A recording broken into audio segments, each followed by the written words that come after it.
चलो इसको लिख लो एक बार, 1 मिनट। हाँ,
now find mass of hydrogen इन 90 ग्राम। ये आपको क्वेश्चन करना है। Find mass of hydrogen atoms in 90 gram of water. चलो ये करके दिखाओ। इसके ऊपर हमको दूसरा फॉर्मूला डिराइव करना है। सबसे पहले तो आप क्या करो, ये रफ में करके दिखाओ मुझे।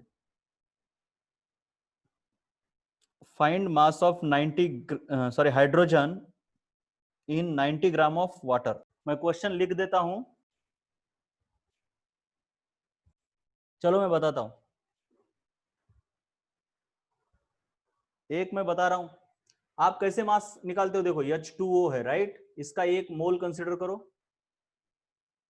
इसका 1 मोल कंसिडर करो तो ये 18 ग्राम है, राइट। तो H2O के 18 ग्राम में अगर आप देखोगे तो हाइड्रोजन के 2 मोल आएंगे, यानी हाइड्रोजन के 2 ग्राम है। H2O के 18 ग्राम में हाइड्रोजन के 2 ग्राम है, तो H2O के 90 ग्राम में हाइड्रोजन के कितने ग्राम, इस तरीके से निकालते हो आप। So X is equal to 90 into 2 divided by 18। सो आपका आता है ये 18 5 जा 19, 5 2 जा 10, सो 10 ग्राम। 10 ग्राम आंसर आता है। ये बहुत क्विकली आना चाहिए, देर मत लगाओ। ये हमने some basic concepts of chemistry में काफी डिटेल में किया है बेटे, ये आपको आना चाहिए, राइट। तो मुझे बताओ और एक बात, फाइंड मास ऑफ हाइड्रोजन। चलो अब क्या करो, हेडिंग दे दो क्वांटिटेटिव एनालिसिस। आपका चैप्टर का सेकंड पोर्शन शुरू होता है क्वालिटेटिव के बाद, अब ये क्वांटिटेटिव एनालिसिस शुरू होगा। हेडिंग देनी है आपको क्वांटिटेटिव एनालिसिस, और उसके नीचे ये क्वेश्चन लिख लो। चलो ये क्वेश्चन लिख लो, और दूसरा क्वेश्चन मुझे करके बताओ। चलो find mass of hydrogen in 48 gram of methane. चलो अब ये करके बताओ, ये वाला find mass of hydrogen in 48 gram of methane.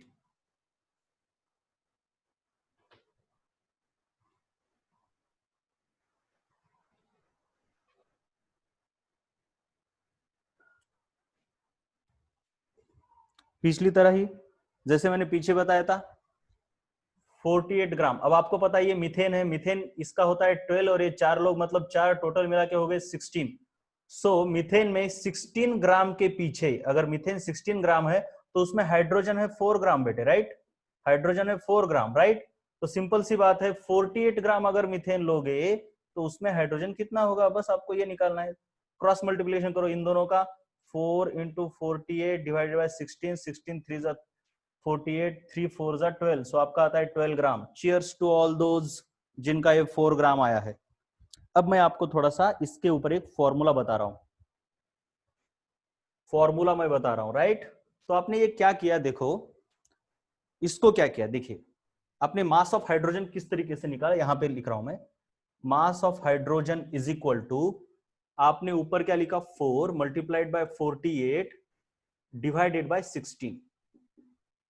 तो कोई भी अगर मान लो कि ये CH4 है तो आपने क्या किया, सबसे पहले इसकी जो फ्रीक्वेंसी है, इस फ्रीक्वेंसी से 48 यानी जो कि गिवन मास है, मास ऑफ द कंपाउंड, इसको मैं MC बोलता हूं या फिर सिर्फ यम बोलता हूं, या फिर मास ऑफ CH4 बोलता हूं, जो कि दिया हुआ मास है, राइट। आपने इसी तरीके से किया, इस 4 से इसको मल्टीप्लाई किया मास को, और divided by molar mass of CH4। Molar mass of CH4, इस तरीके से आपने क्या किया, mass of hydrogen in the compound निकाला। क्या इस बात से आप लोग सहमत है? Do you agree with this और not? Please, do all of you agree with this? Yes और नो? राइट, इसी तरीके से किया आपने, इसी तरीके से किया ना बेटे। तो अब देखते हैं आगे, मतलब फॉर्मूला कैसे डिराइव करना है, राइट। तो कोई भी अगर आपके पास दूसरा कंपाउंड हो, जैसे कि ये CH4 था, अगर मान लो आपके पास कोई भी कंपाउंड है AXBY, और आपको उसमें क्या निकालना है, मास ऑफ A निकालना है, तो आप क्या करोगे, इस यक्स से यानी कि फ्रीक्वेंसी से मल्टीप्लाई करोगे। किसको मल्टीप्लाई करोगे? पूरे कंपाउंड के मास को। स्मॉल एम लिख रहा हूं मैं, कैपिटल एम नहीं, मोलार मास नहीं है बेटे, ठीक है। तो AXBY whole divided by, whole divided by क्या होगा, मोलार मास किसका, कंपाउंड का, ना कि इस ए का, molar mass of the compound, molar mass of compound. चलो 1 मिनट और मुझे देखने दो, कहीं पे गलती नहीं हो रही ना। Whole divide by molar mass of compound, ठीक है। चलो ये कहां से, 1 मिनट, 16 के पीछे 4 बोल रहा हूं मैं। तो 4,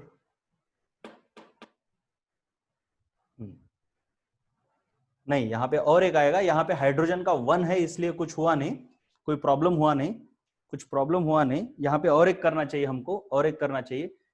ये एक्चुअली हाइड्रोजन का जो मास है, ये जो 4 ग्राम, ये 4 ग्राम कैसे आया, क्योंकि ये एक हाइड्रोजन का मास कितना होता है, 1।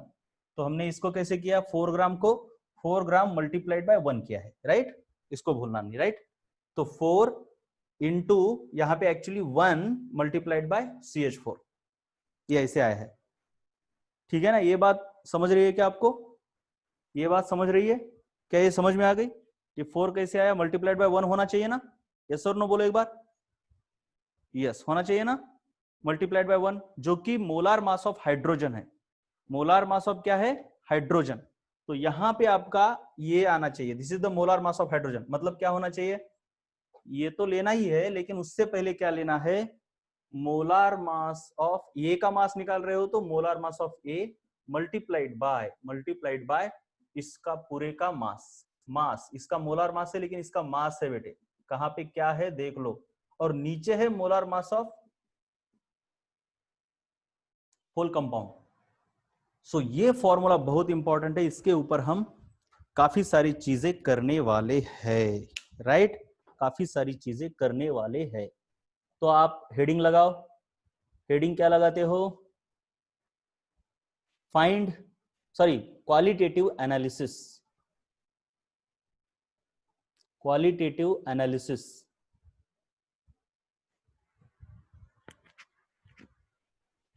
और लिख लो, पहले क्वेश्चन लिखो, फाइंड मास ऑफ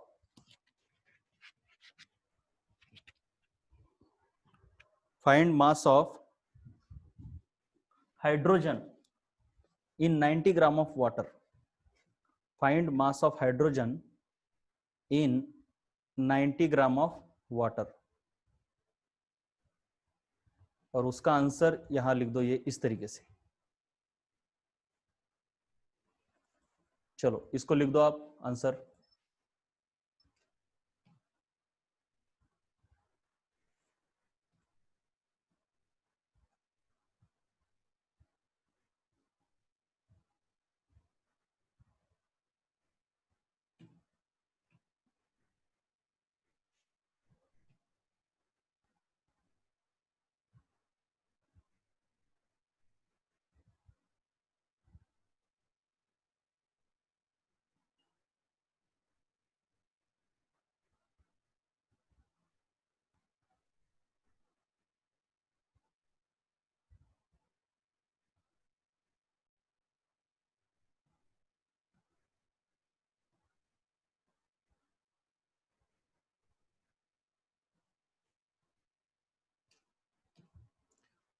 उसके बाद चलो, इसके बाद दूसरा क्वेश्चन लिखो, मैं बता रहा हूं। दूसरा क्वेश्चन लिखो बेटे, find mass of carbon, find mass of carbon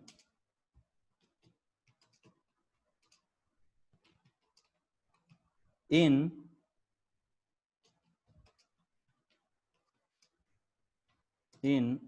194 in 300 ग्राम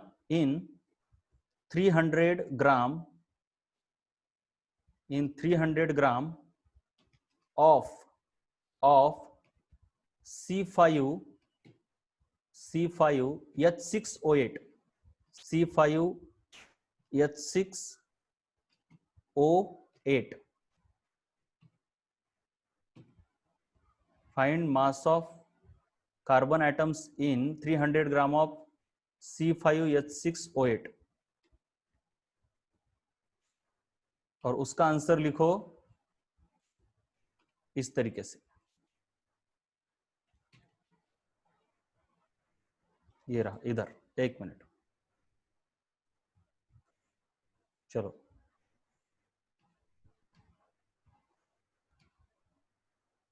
इस तरीके से लिखो।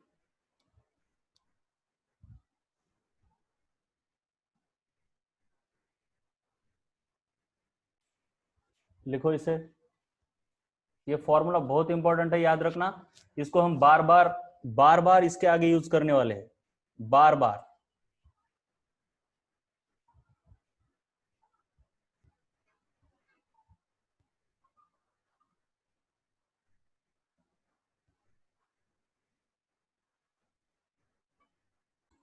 चलो इसके बेसिस पर दूसरा क्वेश्चन करना है आपको, इसी फॉर्मूले के बेसिस पर।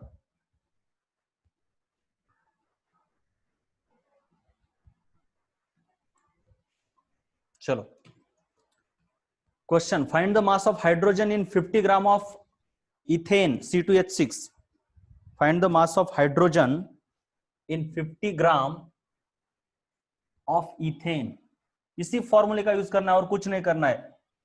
वो क्रॉस मल्टीप्लिकेशन, चेन रूल ये मत यूज करो, इस फॉर्मूले का यूज करो। ये जो फॉर्मूला दिया है ना मैंने, ये इस फॉर्मूले का यूज करो। यहां पे लिख लेता हूं मैं, mass of A is equal to frequency of A multiplied by molar mass of A multiplied by mass of AX/BY whole divided by molar mass of AX/BY। इस फॉर्मूले का यूज करना है और निकालना है। फटाफट आंसर देने मुझे, कम ऑन, फटाफट। चलो quick.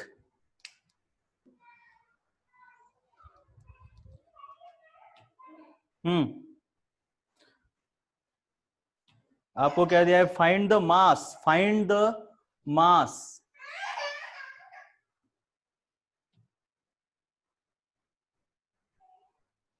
Find the mass of hydrogen in 50 gram of C2H6।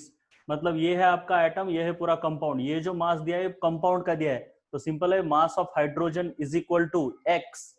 X hydrogen के लिए कितना है यहाँ पे? 6। चलो और कोई आंसर कौन कौन दे रहा है वो तो देखूं मैं। चलो 10 10 10 बहुत सारे लोगों ने दिया है, बहुत सारे। चलिए देखते हैं क्या हुआ। तो उसी तरीके से करना है और कुछ नहीं। 6, उसके बाद है फ्रीक्वेंसी, सॉरी मोलार मास है। तो इसका मोलार मास C2H6 का मोलार मास अगर आप निकालोगे तो कार्बन है, सो 2 × 12 प्लस 6 × 1 तो आएगा आपका 30 gram, right? So you get this 30 gram.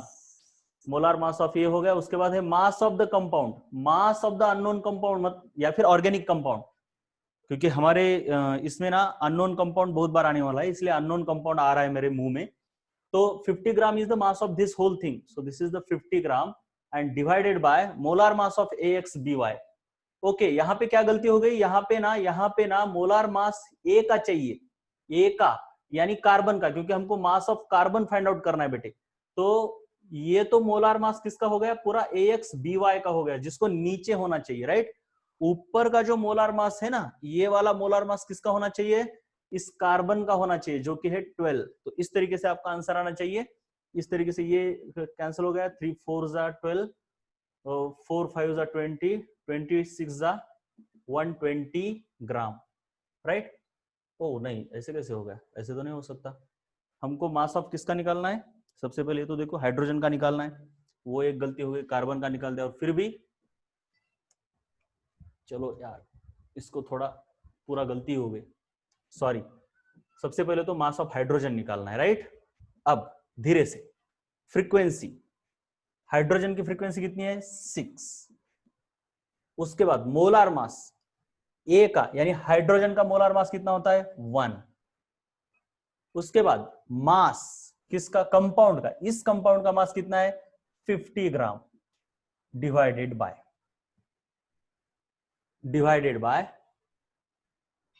Molar mass of this. तो मोलार मास कितना है इसका, मोलार मास C2H6 का 30, तो ये और ये कैंसिल हो गया, फिर ये 6 5 3 2 जा 6 और 5 यानी कि 5 2 जा 10। चलो आपका सही है, 10 ग्राम आपने निकाला था, मैंने बहुत जल्दबाजी कर दी, आपका ही सही है, ठीक है 10 ग्राम। चलो यहां तक तो कोई प्रॉब्लम नहीं है ना, यहां तक कोई प्रॉब्लम नहीं है। आगे चलते हैं फिर। ये जो क्वेश्चन है ना, मैं SBCC के नहीं करवा रहा हूं, और मैंने कई बार आपको बोला है मैं केमिस्ट्री अपने हिसाब से पढ़ाऊंगा, क्योंकि ऐसे कई चैप्टर है उनको करने के बाद आगे वाले चैप्टर आते नहीं। तो अगर सब बेसिक कंसेप्ट ऑफ केमिस्ट्री में SBCC से पहले करवाता ना, तो आपको ये समझ में आता ही नहीं। मुझे लगता है अब आपको समझ रहा है कि मैंने क्यों नहीं पढ़ाया तब, राइट। तो एक सीक्वेंस जो होती है ना, जहां पे जो लगता है वो पढ़ा के ही पढ़ाना पड़ता है। तो देखो अब दूसरा, ये मैंने इसलिए पढ़ाया कि अगर आपको किसी कंपाउंड को दिया है तो उससे उसके अंदर जो एलिमेंट है उसका मास निकालना आ सकता है, कंपाउंड से एलिमेंट का मास निकालना है आपको, राइट। अब दूसरा तरीका क्या है, देखो finding mass of element from mass of compound, from mass of compound. ये किस तरीके से किया जाता है, दो तरीके से। एक, ये जो आपका कंपाउंड है, मान लो कोई भी ऑर्गेनिक कंपाउंड है AXBY, इसको क्या करते हैं, फोड़ते हैं, तोड़ते हैं, कुछ तो करते हैं इसको, और इससे एक तो सॉलिड निकल सकता है, मतलब इसको तोड़ने के फोड़ने के बाद ये जो ये है सॉलिड के फॉर्म में बाहर निकल सकता है, या फिर गैस के फॉर्म में बाहर निकल सकता है। अगर ये सॉलिड के फॉर्म में बाहर निकलता है तो आप ये फॉर्मूला यूज करोगे, ये AXBY में A का मास फाइंड आउट करना है आपको, तो X into molar mass of A into mass of AXBY divided by molar mass of AXBY, जो कि हमने अभी अभी देखा। लेकिन अगर ये किसी के साथ रिएक्ट होकर गैस बनाता है और गैस के फॉर्म में बाहर आता है, तो उसको उसका वेट मेजर करना मुश्किल होता है, लेकिन उसका प्रेशर और टेम्परेचर मेजर करना आसान होता है। गैस के बारे में आप देखोगे तो प्रेशर एंड टेम्परेचर मेजर करना बहुत ही आसान होता है। तो अगर किसी गैस का प्रेशर और टेम्परेचर पता है, तो हम प्रेशर टेम्परेचर से उसका मास, मतलब उस गैस का मास कैसे फाइंड आउट कर सकते हैं, वो हमने ऑलरेडी देखा है, राइट। सो आपकी यहां पे फाइंडिंग द मास, एलिमेंट का मास निकालने से पहले हम गैस का मास निकालेंगे। गैस का मास कैसे निकालते हैं हम, अगर गैस का प्रेशर और वॉल्यूम पता है तो सो PV इज इक्वल टू क्या होता है NRT। N में मास आता है गैस का, so PV is equal to M by capital M RT। तो इसको उल्टा करके लिखता हूं, M by capital M RT is equal to PV। अब इस चीज को इधर लेके जाता हूं, so M is equal to PV।